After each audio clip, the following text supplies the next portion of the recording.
It felt like my head was going to explode all over the room. I was at rock bottom. I mean, I was totally at rock bottom. I said, God, this isn't fair. Leave this family alone. Her life, it wasn't cut in half. It was cut down to 10%, and fast. Next, 3 medical mysteries that defied the experts. 5-year-old Connor Rowley is plagued with a mysterious fever that won't go away. His doctors can do nothing for him, and his family fears for the worst. I had one of the siblings ask me if Connor was going to die. Tom Stampy thinks he has his whole life ahead of him, until a bizarre affliction turns his entire world upside down. I didn't want anyone to see me like this because I really felt now I'm this freak.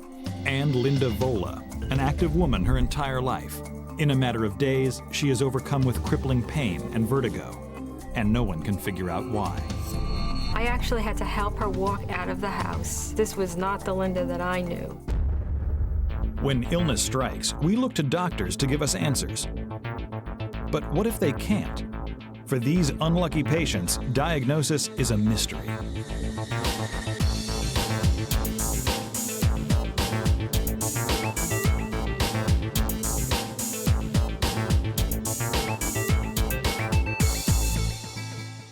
September 10th, 1993. Connor Rowley is born. 8 pounds, 13 ounces. It is an especially joyful time for his family. Just a year earlier, they were mourning the loss of another child. We had another son named Sean, and he died from some lung complications when he was about 17 days old. And so when Connor came along the year after that, everyone, all the siblings were just protective of him.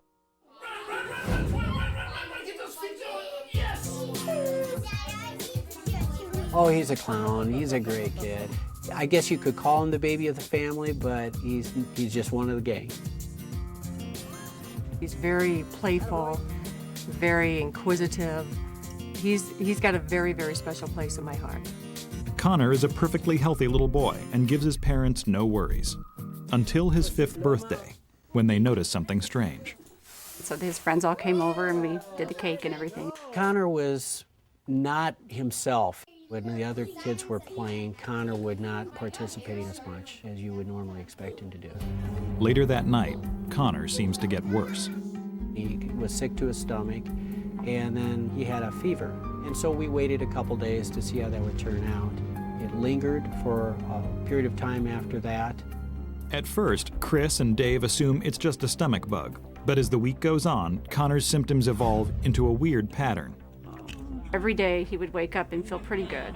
And then in the afternoon he would begin to spike a fever, and Connor's fevers would go anywhere from 101 to about 104. And then in the evening the fever would break and he would be just drenched in sweat. There'd be a puddle of sweat on the small of his back, and it just literally, his sheets would be soaked. I'd never seen that happen with any of my kids before. It took a little while for us to recognize that this was not the flu. This was something a little bit different. Chris calls their family doctor and describes Connor's symptoms. He says it's probably nothing to worry about, but tells her to watch Connor carefully. 5 days later, Connor is no better. In fact, he's worse. He would have severe tummy cramps several times a day. It was so severe that he couldn't even stand. He would be doubled over in the fetal position on the floor. It's heartbreaking to see a child at that age curled up on the floor. It didn't get better. He didn't show any sign of improving, so my mom alarms began to go off. This time, Chris takes Connor in to get checked out. The doctor was thinking in the beginning that Connor might have had a parasite or a bacterial, so they did a blood draw. While they wait for the test results, Connor is put on an antibiotic, just in case. All the cultures came back negative. They didn't see any bacteria that they could find or any parasites. Their doctor is mystified. To be safe, he keeps Connor on the antibiotics for a few more weeks, but the 5-year-old doesn't get any better. I could be at the grocery store with him and he'd suddenly just bend down and lay on the floor. It got to a point, honestly, that Connor could not even, walk 100 feet without getting tired. You could tell he was wearing down. And you're wondering what's going on inside this boy. And it was quite a mystery. Eventually, it gets so bad that the Rowleys are forced to pull Connor out of school.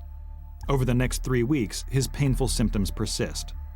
Stumped, Connor's doctor refers him to a pediatric specialist, Dr. Scott McKercher. Whenever a patient like Connor has fevers for a while, you start wondering, okay, is this something simple like a pneumonia or a sinus infection or a bladder infection, or is there something else brewing? And I said, you know what, we need to look for some more unusual things for this fever. Dr. McKercher orders dozens of tests. He took a lot of blood from Connor, and we were not prepared for that. We were just shocked. They took 8 vials of blood. We looked for just a variety of different things. We looked for lupus or rheumatoid arthritis. We did some tests for typhoid and paratyphoid, which are bacteria infections that can sometimes cause unusual fevers. And unfortunately, really all of those tests came back normal. Chris's frustration begins to grow. She can no longer just sit by and watch as her son gets worse and worse. She would spend then the late hours at night doing the research, keeping more logs, keeping more notes, finding out anything she could about anything she heard a doctor mention, just so she could try to better understand what might be going on. We found out that night sweats are a sign of some of the different chronic diseases, things like cancers, things like juvenile rheumatoid arthritis. And so it made us all very alarmed. In the meantime, Connor is virtually wasting away. In the 2 months since his symptoms first emerged, he's lost 10% of his body weight. The Rowleys feel like their son is dying right in front of their eyes. Racked with worry, Chris and Dave pack Connor into the car and drive 170 miles to a research hospital for a complete workup. My largest fear for Connor was that he would have cancer, quite honestly. They had all kinds of people seeing him. They had GI people, that is gastroenterologists. They had infectious disease people. They had hematologists or blood doctors take a look at him. You know, we just had to eliminate all the things that he didn't have. Connor's severe stomach pains raise suspicion among the new team of doctors, so they order a series of gastrointestinal exams to get a picture of what is going on inside the boy. First up is a barium X-ray. A barium swallow test is trying to take a look at how fluids goes through your intestinal tract. So they take an X-ray, so you're getting the liquid going down your esophagus, and then you're watching it splash into your stomach through into the intestinal tract. But the results of the barium test are inconclusive. It showed that in the upper part of the intestine there was just some prominence of what they call the folds, which is kind of the lining. It was really pretty nonspecific though. The rest of his small bowel series, they interpreted as being normal. Connor's hospital stay stretches on for 15 days. Finally, all the blood has been drawn and the poking and prodding is over. The Rowleys are on pins and needles waiting to hear the results. Everything came back negative. And so they told us that that was the last thing they could do for us. We were told that he should go back home, see what manifests itself over a period of time, whether it gets worse or gets better. Chris and Dave are crushed. They make the 3-hour drive home with their 5-year-old son, who's mysteriously getting sicker every day. I had one of the siblings ask me if Connor was going to die. And at that point, we didn't know. But yet, for the kids, having lost a brother, they were already preparing themselves to lose another one.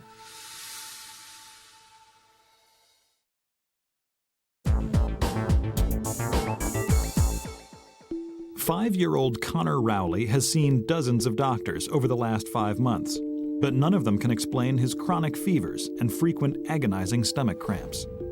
Desperate, his parents reach out to their community. I decided that I needed to somehow document where we had been, and I needed to figure out how maybe getting some more public input might help shed some light. Chris wrote an article on Connor. It was a great way for us to get his name out there and try to draw some attention.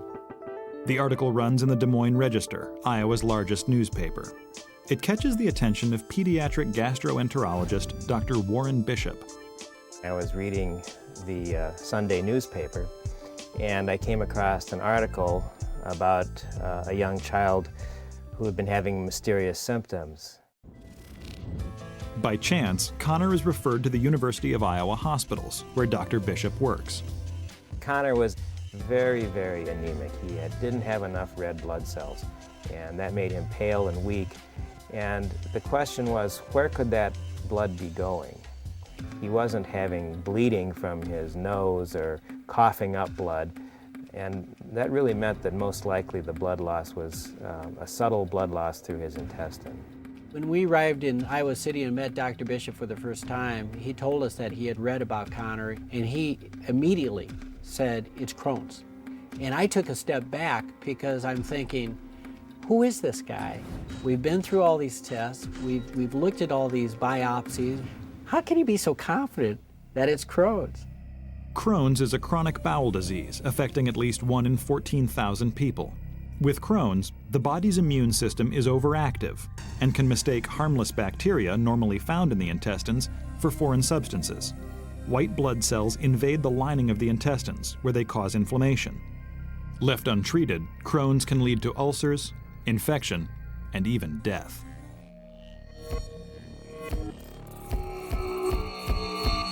The daily fevers, the abdominal pain that he was having, and then his anemia. I think all those factors together made me really think about Crohn's disease. But there's one key factor that does not add up. Crohn's sufferers usually have severe diarrhea, a symptom that Connor never had. Nonetheless, Dr. Bishop is suspicious. He consults with Dr. McKercher, and they decide it's time for another barium X-ray. Right away, it's clear that in the 7 months since the last one was done, Connor's intestines have changed dramatically. This one showed a narrow spot in the upper part of his small intestine that strongly suggested Crohn's disease. But the location of the abnormality could also be a sign of something far scarier for the Rowleys. It was in an unusual place for Crohn's, but it was in a place that intestinal lymphoma can occur. Lymphoma is a type of cancer that originates in the lymphatic system, but can attack any organ, including the small intestine. While Crohn's is dangerous, lymphoma is a killer. Now more than ever, the Rowleys are in a race against time to get an accurate diagnosis. We needed to go after that segment of intestine in the middle of his bowel that was too far away, too far down to reach with an endoscope. And so the approach then had to be surgical. On October 9th, 1999, 1 year after his symptoms began, Connor is wheeled into the OR for exploratory surgery. We hadn't been separated very much during any of the hospital procedures, and so it was scary to just watch him go. We were very nervous, very scared. We also knew that in order to really find the answer, this was the way to do it. During the 2-hour operation, the surgeon examines all 12 feet of Connor's small intestine. The surgeon found that segment of intestine was very thickened and red and angry looking. Connor also had enlarged lymph nodes associated with the inflamed portion of the intestine. The inflamed lymph nodes are a sign of lymphoma, but the surgeon sends a tissue sample down to the lab to be certain. While he waits for the results, he steps out to talk to Chris and Dave. The surgeon came down and told us that they suspected it was lymphoma. And that was a real shocker. We were devastated. I mean, we were scared to death. First reaction is you just want to cry. Just leave me alone, cry. But how could it be that it took this long to get there?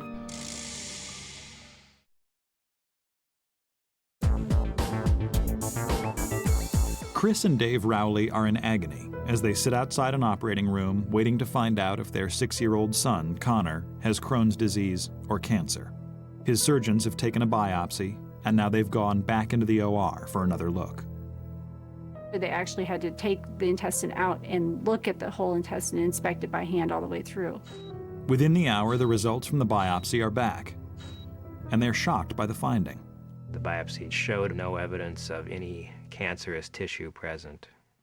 And it was a tremendous relief to me that this really was not lymphoma. And we could go back and tell the parents, you don't have to worry, Connor's going to be okay. I don't remember the surgeon's exact words, but the sense of it was that it wasn't lymphoma, that we did not find malignancy, and we believe it's Crohn's. And it was good to get the lymphoma fear entirely off the table. So we finally got that definite diagnosis. We told Connor that we had an answer, that it was Crohn's disease, and that it was something that we would learn about, and that we could start treating him for it right away, and that he would start to get better.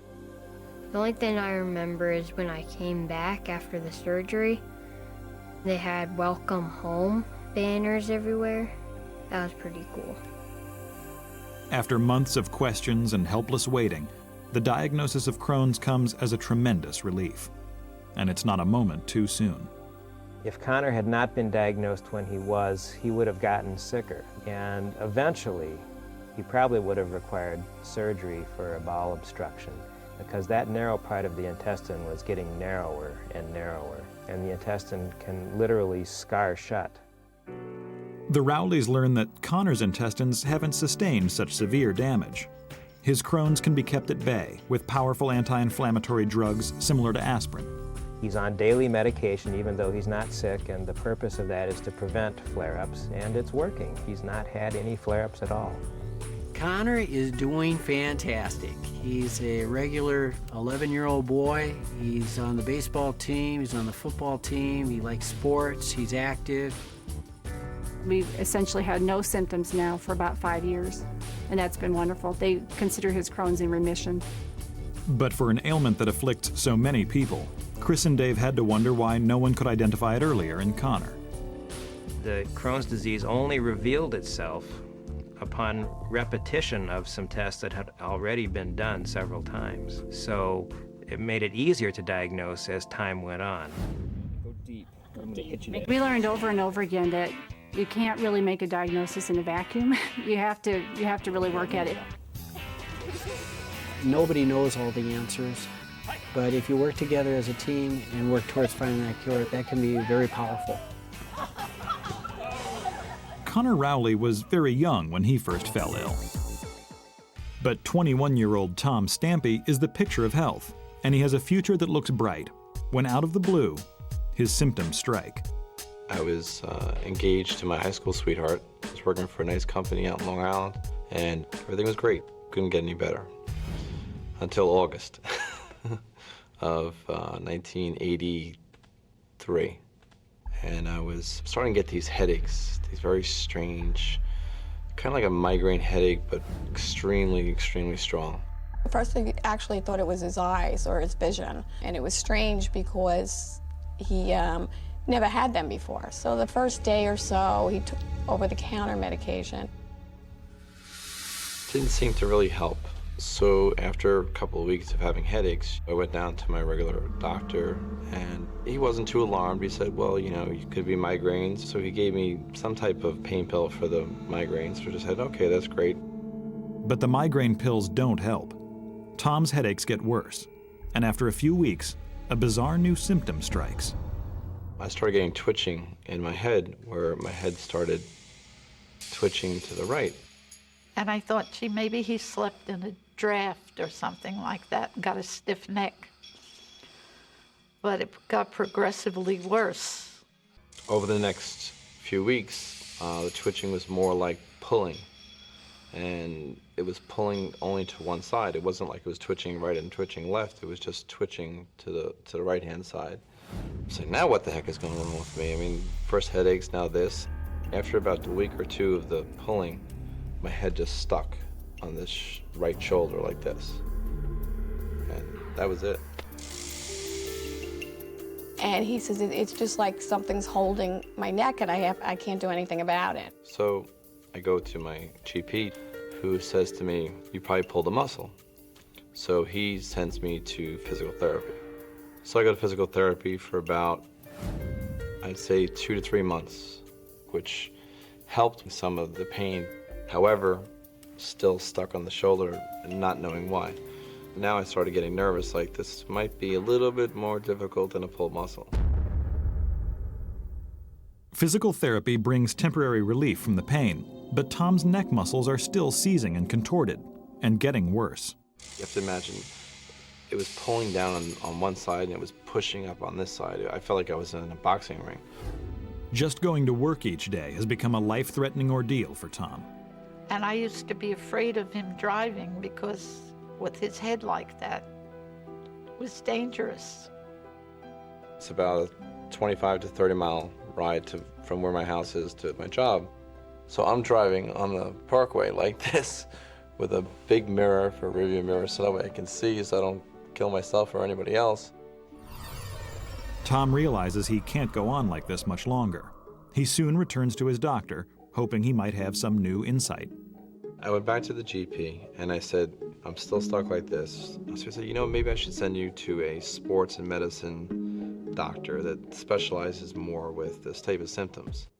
This new doctor has a diagnosis, but it doesn't help Tom very much. You have torticollis, which means that your head is turned, which is like, okay, well, my finger is up. I mean, head is turned doesn't mean anything to me. What is, that's great, but how do you make your head straight? So we did therapy again for a little while longer, and it helped with the pain, but it didn't help the illness. After this second round of therapy fails, Tom begins to wonder if he'll ever recover. But this is just the beginning of a downward spiral. I started missing more and more work. They started questioning my ability as an employee. Tom's job sent him to the physician at the place that he worked, and they basically told them that there was nothing wrong with him. That was it. He said, either you work or they let you go. So I couldn't perform, I couldn't work. So they fired me. That was a very bad time for Thomas. That was a time he was depressed. He spent a lot of time up in his room, and he was really heartbroken. And just when Tom thinks it can't get any worse, comes the final devastating blow. Right before Christmas, my fiancée said, what kind of man are you going to be? You're not going to be able to support me. I don't know how long you're going to be like this. You may be like this forever, and I can't handle it. My Christmas present that year was so long farewell. It was the most dramatic blow in my entire life.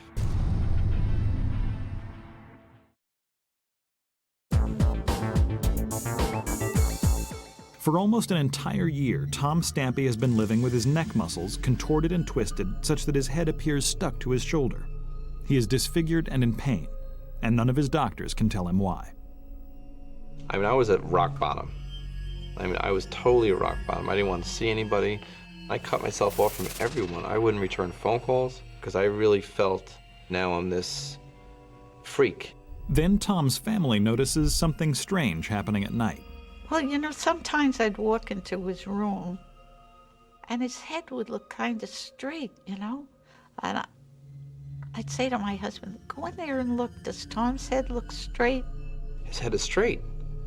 This is a mirror. This is great. This is fantastic. And then the multi-second that I would wake up, my head would go back. And the pain is getting worse. One morning, it becomes unbearable. My father sat down on my bed, and just from the pressure of him sitting on the bed, the pain that shot through my whole body was, I let out a scream, and I'm pretty tough. And my father said, that's it, this is ridiculous, and took me over to the local hospital.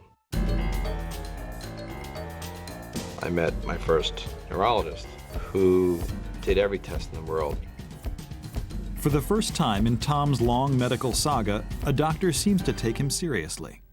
And then he said, well, your muscles are very contracted. What I'm going to do is I'm going to inject Valium into you. I was on about 120 milligrams of Valium a day.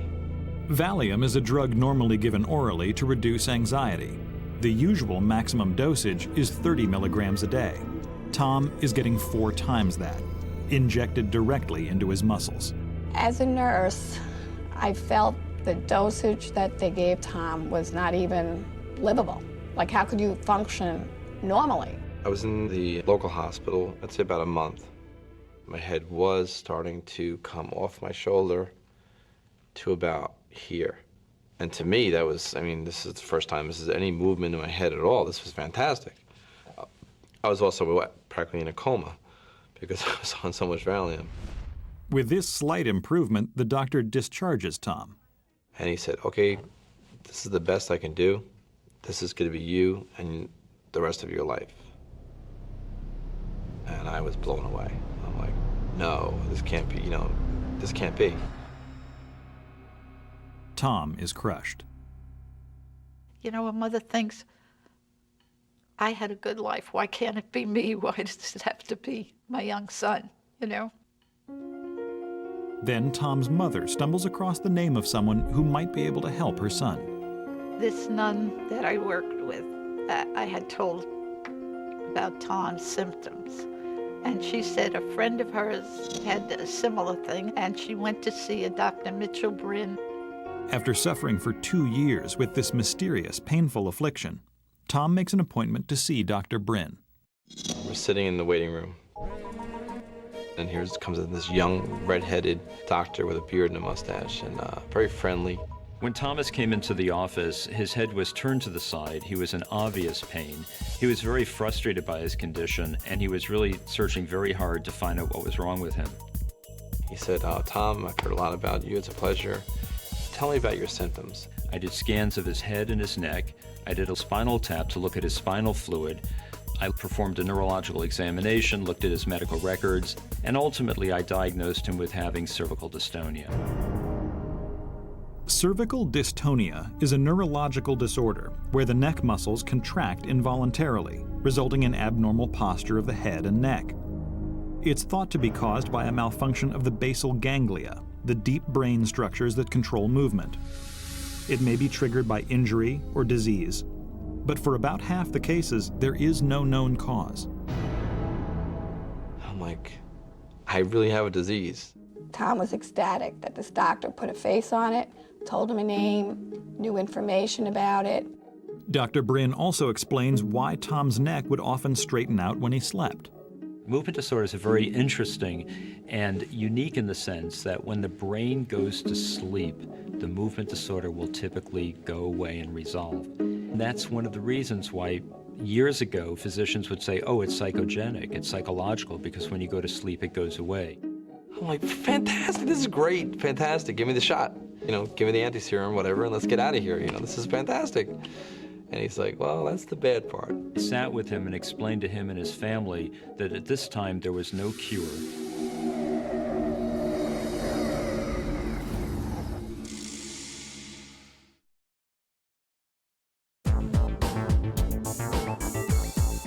For 2.5 years, Tom Stampy has lived in excruciating pain, with his neck muscles seized up and his head stuck to his shoulder.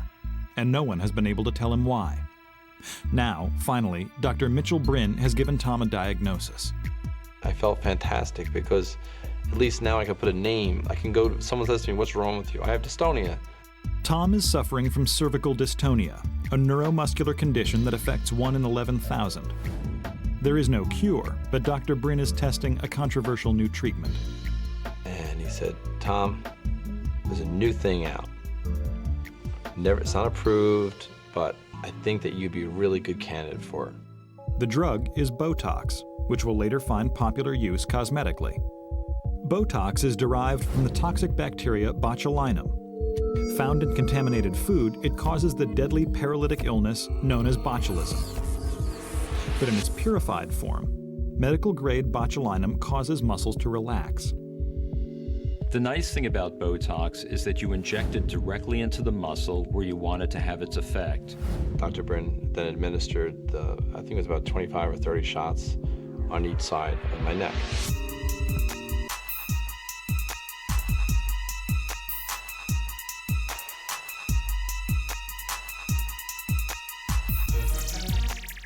I felt like a little tingle, but nothing strong. It's like, well, you know what? Your neck's been this way for a long time, so don't get discouraged. 3 months later, Tom returns to Dr. Bryn's office for a second round of shots. I go back to Columbia, again with the 30 or 35 shots on each side.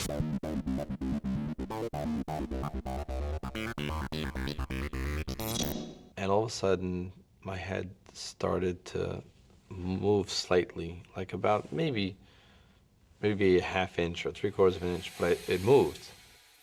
Oh, I just was so thrilled. I kept thinking, this is an answer to my prayers. Oh, this is wonderful. During that first year, he was treated approximately every 3 months at gradually increasing doses.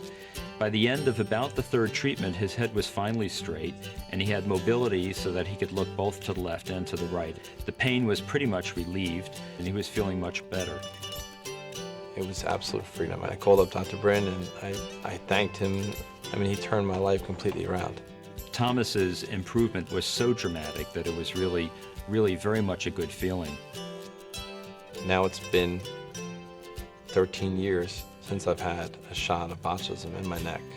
Hopefully I'll never need Botox again, but if I do, it's there. No doctor will sign off that I'm cured. It's in what Dr. Bryn calls a semi-remission. Tom is in remission, but without Dr. Bryn's diagnosis, his condition could have gotten worse. Back in the time when Thomas's symptoms began, there wasn't very much known, and it was a very rare, mysterious disorder that was underappreciated and therefore underdiagnosed. Today, life for Tom and his family is better than ever, but he'll never forget his difficult journey to diagnosis. Today, Tom is the president of the Dystonia Foundation, does a lot of fundraising so that someone else isn't in the same predicament that he was in. It's a whole new life. You know, he said, I've never been so happy.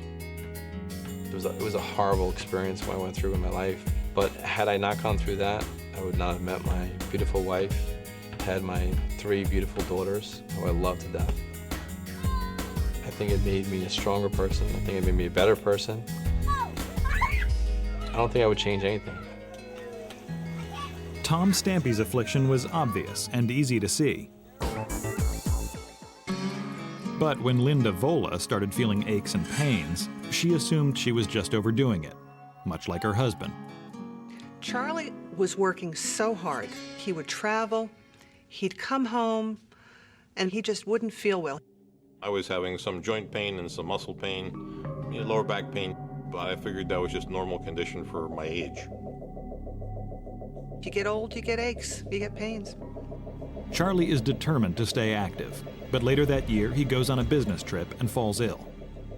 I was coming from Lima, Peru to Bogota, Colombia, and I got to Bogota and I was ill for 3 or 4 days in a hotel room in Colombia, just in terrible shape. And we'd start saying, you're getting old, you gotta watch out, you can't do too much, and we'd keep doing it anyway. Although Charlie is struggling with his health, Linda seems to be in better condition. Until they go on vacation that fall. Suddenly, Linda experiences an unusual pain that she's never felt before. I went to get off the plane and I couldn't get up out of my seat. I had such awful, awful pain in my lower back, in my hip area, that Charlie almost had to carry me off the plane.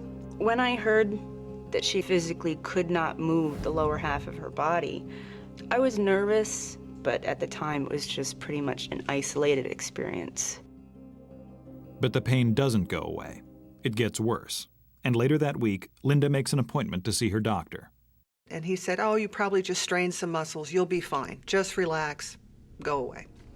So I probably waited about a month, and the pain was not going away. So she was thinking that the back problems that she was having could be corrected by going to a chiropractor.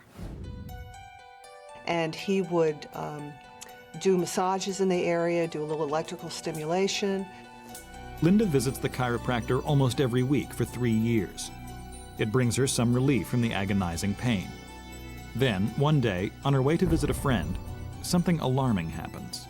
I started feeling just very strange. It was dizzy and off balance. And I'm driving the car. So I just concentrated.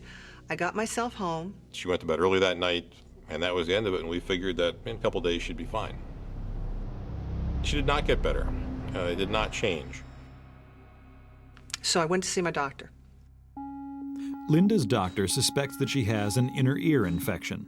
The inner ear contains the mechanism that keeps a person balanced, and when it's injured, a patient can experience dizziness. The doctor immediately starts her on a course of antibiotics. She said, if you take that, it'll go away very soon. And it just wasn't going away. And I think that made her nervous. The drugs don't help Linda, and within 2 weeks, the dizzy spells are accompanied by intense headaches. They would kind of come and go to the point where they felt like they were with me all the time. And it was a pressure headache. It kind of feels like, you know, your head's expanding. The headaches are almost constant.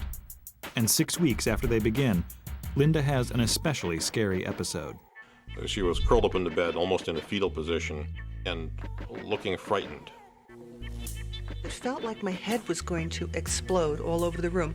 You can look at a person and see in their eyes that it's time to go to the hospital. When the fright is there and they don't understand what's going on with them, and they know it's not going to get better. So he rushed me to the hospital. And they immediately give me a CAT scan. With such a bad headache, they wanted to make sure that I wasn't bleeding in the brain. I thought at that point that maybe I had an aneurysm or possibly some type of a tumor. You start to think that, well, maybe this is something really bad. You know, maybe this is a brain tumor. And that was a little bit frightening. It was frightening for her and for me. To their surprise, all the tests come back negative. The doctors can't find anything wrong with Linda, and they send her home. But over the next month, the dizziness and the headaches get so bad that Linda is forced to quit her job. Things change pretty drastically. Just a general day-to-day thing. Driving a car is out. We'll have to go ballroom dancing, gone. Just normal going for a walk is difficult. She had a cane. I had never seen her like this. This was not the Linda that I knew. Her life, it wasn't cut in half. It was cut down to 10% and fast.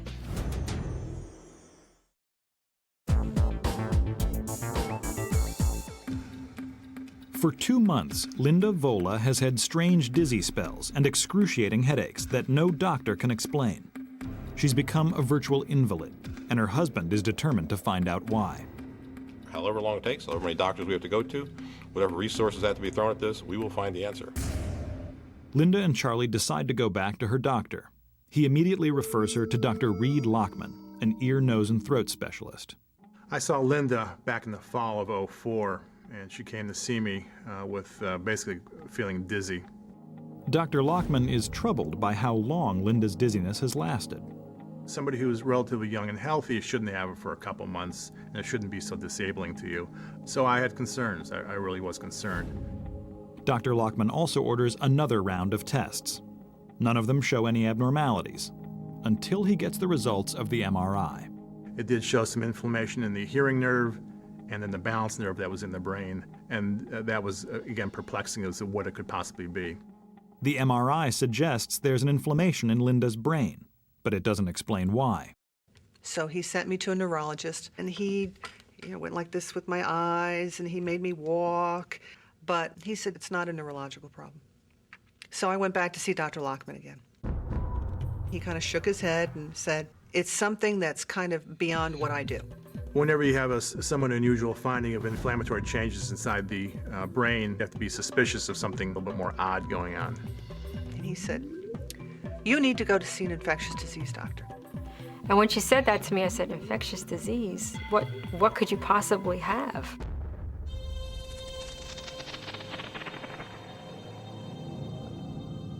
In November 2004, 5 months after her first dizzy spell, Linda meets infectious disease specialist Dr. Leon Smith. Well, the first thing I did is get a long history. I spent a lot of time getting history.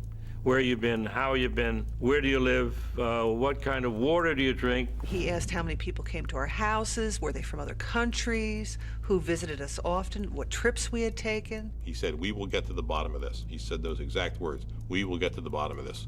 And we knew he would. And we went all out. Her lab test must have cost her thousands of dollars. And you know, you don't like to run a lab cost like this. But we were trying to find the answer to a very mysterious disease. The answer comes 2 weeks later. Linda's test results are ready. Dr. Smith starts going through the list. Very interesting. We went down the line, down the line, down the line. Pages and pages of results came back on all the tests that he took on me, on some exotic things that I never would have imagined. And finally, the bottom of the list was the result. And I was skeptical of what we found because it's so rare in this country. He says, this is very, very odd. Linda's diagnosis was brucellosis. Brucellosis is an infectious disease caused by the bacteria Brucella.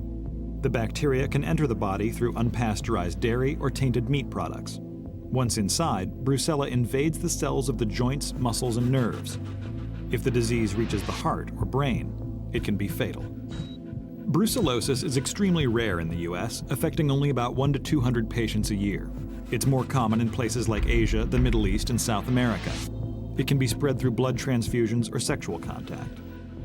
I was flabbergasted when he told me that I had brucellosis. She was, in a weird way, somewhat happy. That was a great day. A diagnosis at last. If the diagnosis were not made, she would have been more of an invalid. It is a relapsing disease, goes on for a lifetime. Linda is diagnosed just in time. The bacteria has already attacked her nervous system, causing her balance problems. She starts on a course of powerful antibiotics, but she still has questions. It didn't make any sense to me. How could I have this very rare infectious bacteria in my system? I found this article on the internet, and I read every word of it. The first place that this Brucella bacteria goes into is your lower back. And I'm thinking and I'm going back. 3.5 years before, when I couldn't get off that plane, that's when this started. Suddenly, it all makes sense. Shortly before Linda's back pain started, Charlie was sick in South America. Now Linda wonders whether Charlie could be the carrier. I don't think Charlie really thought he had it, but the more I talked to him, the more it made him think that it was a possibility. Charlie agrees to get tested, but first they have to convince Dr. Smith. He says, statistically, this is almost impossible. So there's 100 or 200 cases a year, 2 people together, same family, almost impossible. But they said, all right, well, we'll test you anyway. 4 months after Linda's diagnosis, Dr. Smith has the results of Charlie's blood tests. And they're shocking. And Dr. Smith says, we look at your brucellosis test, and your brucellosis is 50% higher than Linda's. I was very surprised. The level of bacteria in Charlie's blood tells Dr. Smith that Charlie was the first to be infected. I believe that Charlie got the disease in South America from food, because he had a definite episode in South America of fever. He probably brought it back and gave it to his wife. Dr. Smith puts Charlie on the same medication as Linda. They're both getting better, but brucellosis is tenacious and recovery can be a slow process. The most important thing that I got out of this whole experience is that you are in charge of your own health care. You hire people as consultants and they are called doctors, but you are the person who is in charge of your health care. If you wait for someone else to move this along, you'll die waiting.